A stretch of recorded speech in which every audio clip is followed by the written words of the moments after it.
কর্মপরিকল্পনা প্রণয়ন করে ঢাকার চারপাশে নদী দূষণ রোধে দ্রুত পদক্ষেপ গ্রহণের নির্দেশ দিয়েছেন প্রধানমন্ত্রী তারেক রহমান।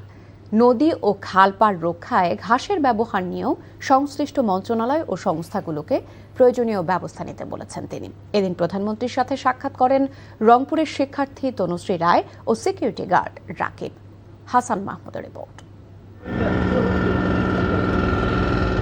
বুড়িগঙ্গা সহ ঢাকার চারপাশে বয়ে চলা নদীগুলো দীর্ঘদিন ধরে প্রভাবশালীদের দখলে আর অপরিকল্পিত ভয়াবহ দূষণে ধুঁকছে।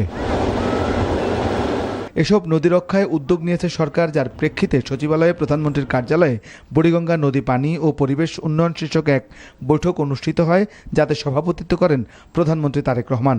বৈঠকে বুড়িগঙ্গা, তুরাগ, বালু, শীতলক্ষ্যা এবং রাজধানী সংলগ্ন অন্যান্য নদীর পরিবেশগত অবস্থা, দূষণের উৎস, বিদ্যমান চ্যালেঞ্জ এবং দীর্ঘমেয়াদী সমাধানের উপায় নিয়ে আলোচনা হয়। নদীগুলো যে আজকে দূষণ এমন পর্যায়ে গেছে যেটা কল্পনাই করা যায় না। একটা কর্মপরিকল্পনা গ্রহণ করা যাতে অতি দ্রুত নদীকে রক্ষা করা যায়, পরিবেশকে বাঁচানো যায়, এই ব্যাপারে কি করা যায় সে ব্যাপারে তিনি নির্দেশ দিয়েছেন।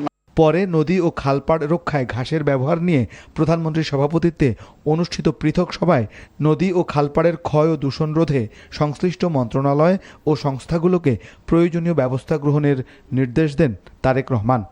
রংপুরের গঙ্গাচড়া উপজেলার পূর্ব নবনিদার সরকারি প্রাথমিক বিদ্যালয়ের ৫ম শ্রেণীর শিক্ষার্থী ক্ষুদে সঙ্গীতশিল্পী তনুশ্রী রায় প্রধানমন্ত্রীর সাথে সাক্ষাৎ করে তার ইচ্ছা পূরণ করেন।